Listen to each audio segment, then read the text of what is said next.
All right, good morning, good morning, good morning, good morning. This is a good day. Well, why is it a good day, Dr. Hope? Because this is the day that the Lord has made, and we're to rejoice and be glad in it. That's why it's a good day. And did you not know every time that we get up in the morning, there's new mercies every morning?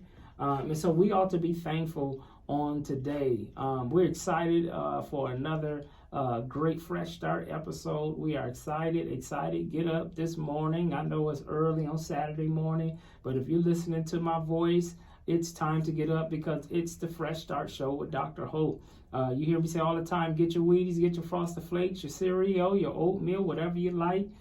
Get up. Let's have some fun. Let's be encouraged. Let's be inspired. You know what our show is about. Our show is about talking about reform in the justice system, reform in the prison system, and also talking about the struggles of our brothers and sisters who have been incarcerated. Fresh Start is a restorative justice nonprofit organization, and our focus is helping everybody who have had some contact in the justice system, the county jails, or the federal or state penitentiary to get a fresh start. We are assigned, we believe, by God to help individuals get their life back. We know in this country that if you get a felony, it's almost like having a life sentence, even if you only did 2 years in prison. If it's a felony, that carry around with you for all of your life, and that's not fair. And it's time that we shift the narrative from being super tough on crime to being smart on crime, shifting the narrative of real public safety. Real public safety is not putting handcuffs on as many people as possible.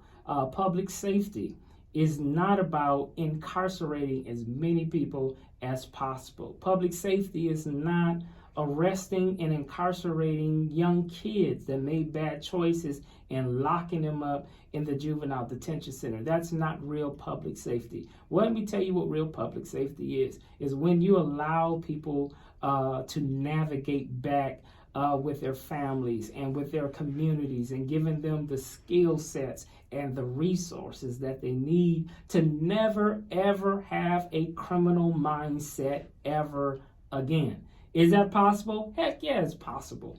We're seeing people do this all the time, and we're seeing Fresh Start be a model, be a vehicle to facilitate that opportunity to people who need it the most. So good morning. We want to wish everybody a good morning, a great day today.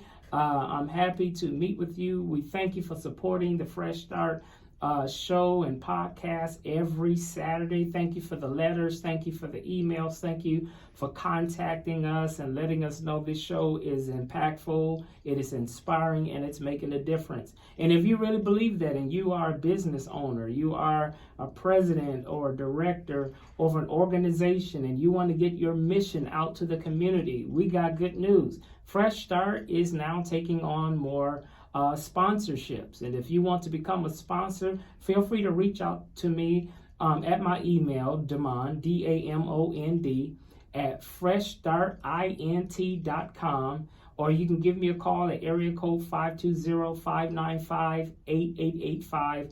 And let's talk about your mission for your organization, or if you are a business owner, a restaurant owner, or barbershop, or whatever that look like. You want to get the word out on one of the hottest shows on Saturday morning on 106, which is the Fresh Start Show. We'll give you a blast out. We will give you a commercial. We give you a blurb of your products. Let's get the word out. We're looking for sponsorships, and we would love for you to join us and help sponsor our show, and we can give you a shout out or commercial on your product and your mission. So feel free to reach out. So we're excited on today. Amen. I have my good friend, my homeboy, Tom Cortese is with me, my co-host. He's going to be the new co-host of the Fresh Start Show. So look forward to hearing his voice, or even also in my absence, because you guys know I'm a traveling doctor, an expert, so I may be in the air. But no worries. We got Tom that's going to lock down the ship. and everything is going to be all right. So good morning, Tom. What's going on, my brother? Amen. Good morning to everybody and welcome. Thank you for joining us. Talking about the restorative justice, it's like our justice system automatically, they separate the victim from the assailant and they make them deal with a whole nother system with each other, and they never bring them back together until there's a trial or not a trial. The transformative justice model wants you to find out why somebody did what they did. And the justice system today really doesn't care. There's a motive for murder, but there's no motive for anything else. It's not necessary for us to know, did this guy just do a burglary because he's trying to feed his family and he has mentally ill, he has this physical there's so many things that would inform a decision, like with you training judiciary for empathy-informed sentencing. I mean, the system itself took empathy out of it. Yeah. Can we put it back in? Yeah, because as you know, it's about being tough on crime. It's about being punitive. It's about the way we make our streets safe is we just arrest and incarcerate everyone. And we don't really look deep into, are we correcting? What do we call our state penitentiary? Department of what? Corrections. What are we correcting, right? Is it really Department of Corrections, or have it been the last 100 years the Department of Punishment? And we have done well to just punish people. Even not just Department of Corrections. What do they call the prison guards? Correction officers. What is it? What is the officers correcting, right? Because we've heard many atrocious stories about how abusive they are, how disrespectful they can be, how they treat many inmates like animals, just degrade them. And just take away their dignity. So what kind of behavior do you expect in prison when you treat them like animals? You're going to get animal behavior. So again, when we say that prisons is a place of correction, then what are you correcting? And if you are correcting, why are so many inmates coming out of prison with no life skills, showing signs of mental illness, having psychiatric and sometimes psychotic disorders, paranoia, schizophrenia, depression, anxiety? Even after years of being released, many of them still have those things. So it is at a point that we have to start talking about, what does prison do to the brain? And so today that really opens up the door for our topic on today. We're going to be talking about trauma.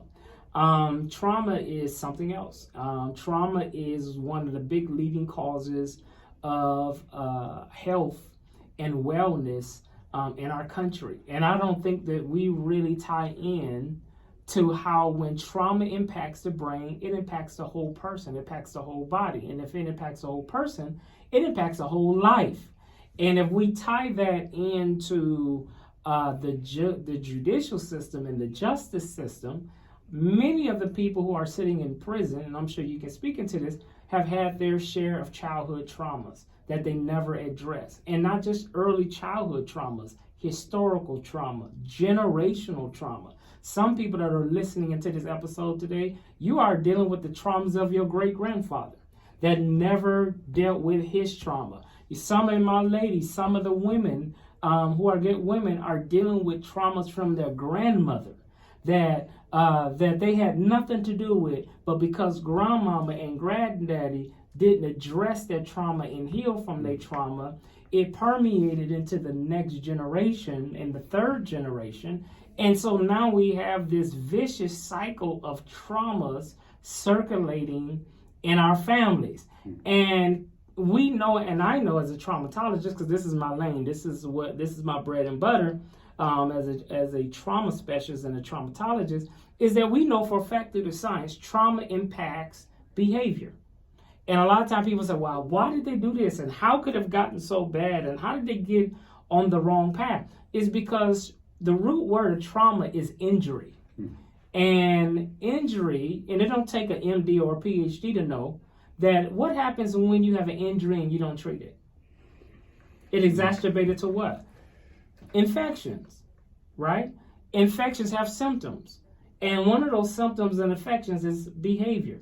So really, when we start talking about this conversation of a restorative justice and a transformative justice model, it's really peeling the layers of the onion of a lot of root causes, how people have gotten to these bad behaviors and bad choices in the first place. So I'm speaking from a scientific, clinical perspective as a doctor. So Tom, you lay it on us from a practical lens. Wow. I would venture to say there's nobody in prison that hasn't suffered some trauma prior to prison. Yeah.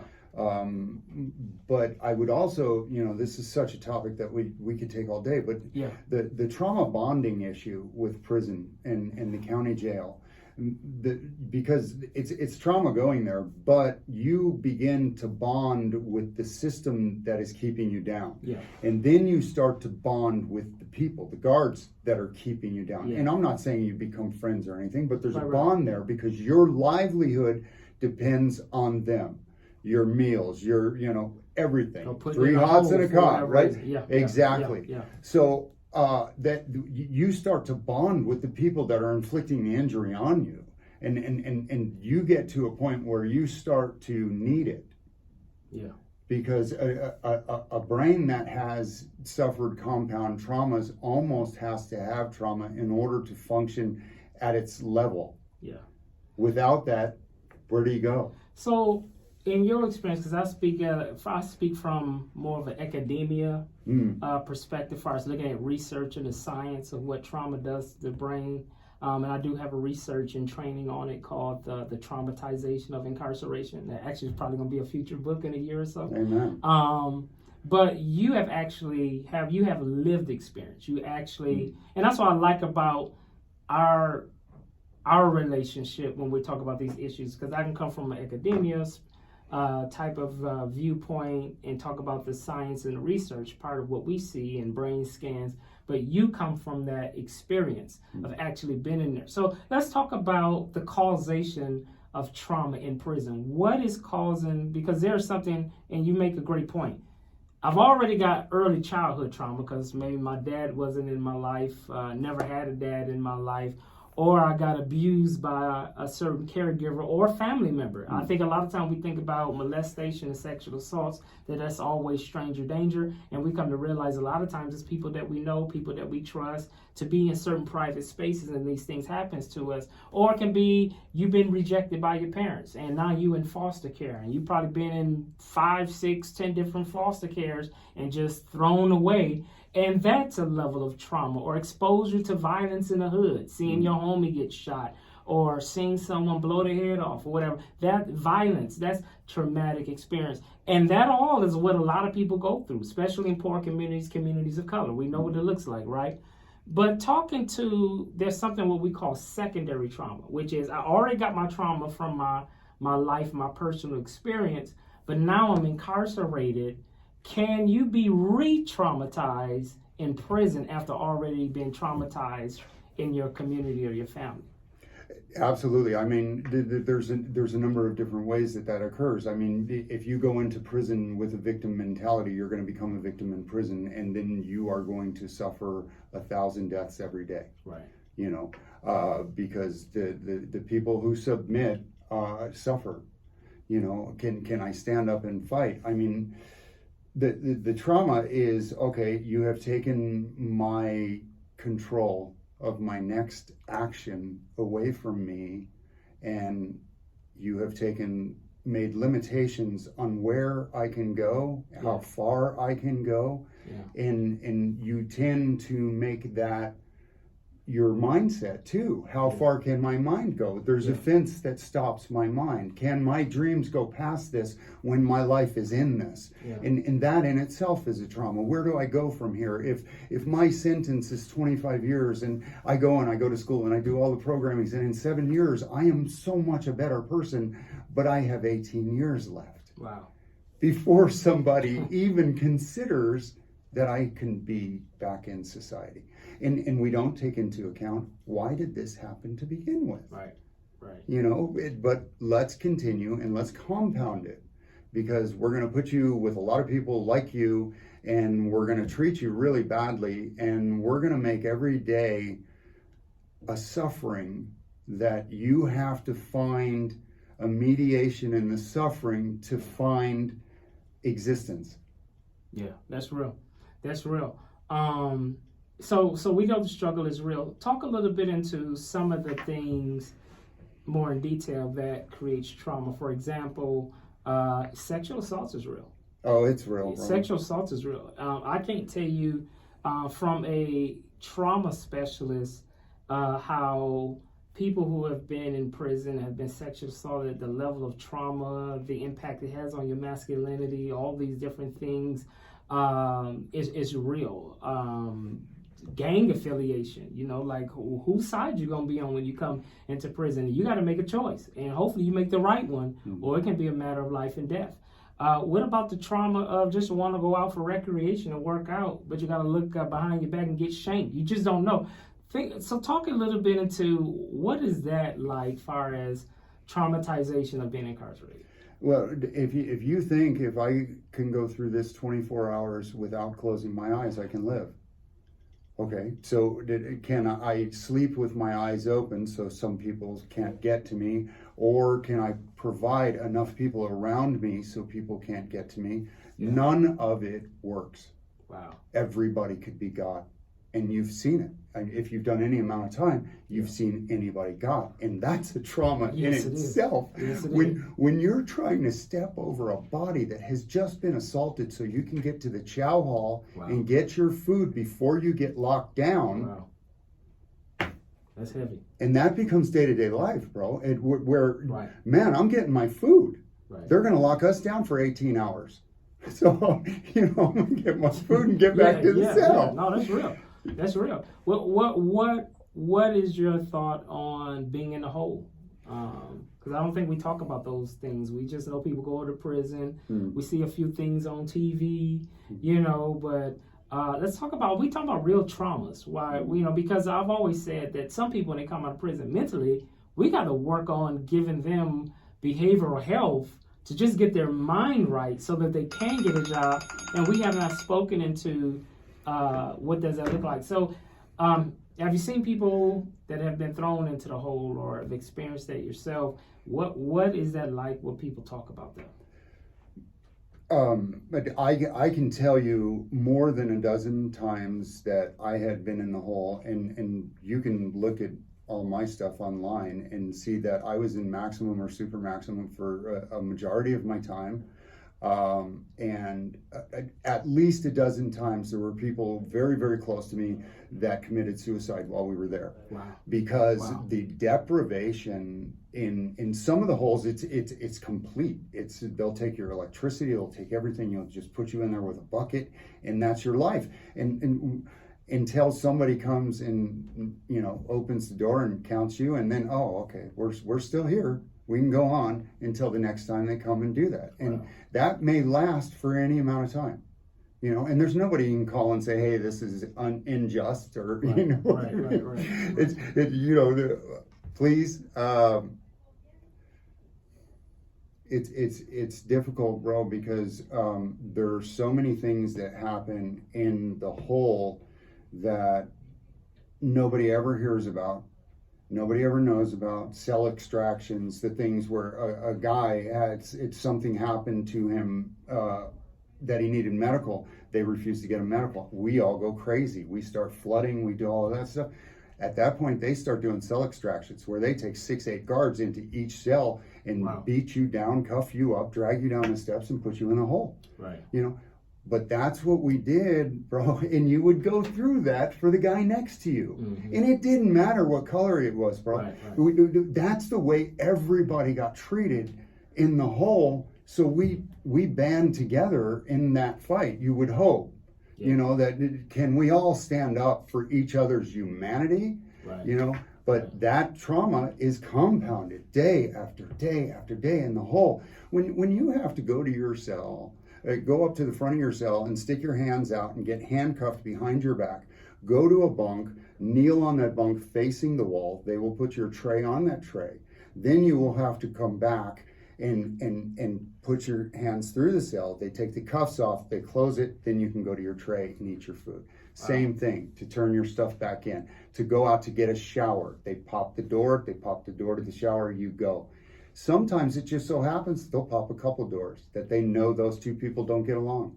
And that's entertainment. Wow. Wow. And you know what? That's not entertainment, bro. That's compounded trauma. That's inflicting intentionally on people. So from a doctor's perspective, I've seen individuals that come out of prison still heavily traumatized. So from a clinical perspective, I can speak into that. Talking to just for a few minutes. This is so good. We only got 4 minutes left on the show. But real quickly, can you just talk into, from an experience, when you come out of prison, what is your thought process? After being exposed to so much incarcerated trauma, coming out, what are things that inmates, from a mental and emotional standpoint, what are you guys experiencing? Sensory overload. Okay, and if you're going back to a place that you left from for any period of time, if you were gone, that whole place is different. The vegetation has grown. I mean, just in that fact, somebody painted their house. I mean, everything looks different. So you are going back to a place that's not home. Yeah. You no longer get that warm and fuzzy feeling because you're going back to a neighborhood that you don't recognize. Wow. You don't have a home left. Yeah, listen, this is so deep. We're gonna do a part 2 next week. We're not gonna rush this. We're gonna stay parked. We're gonna make this a parking lot, because I think this is very, very important that we don't talk enough about when we talk about what our brothers and sisters struggle with being incarcerated. And we want our listeners that's listening to feel validated, that we're talking about the real issues. We're talking about the tough stuff that a lot of people want to see peaches and cream and a lot of roses, but a lot of roses got a lot of thorns.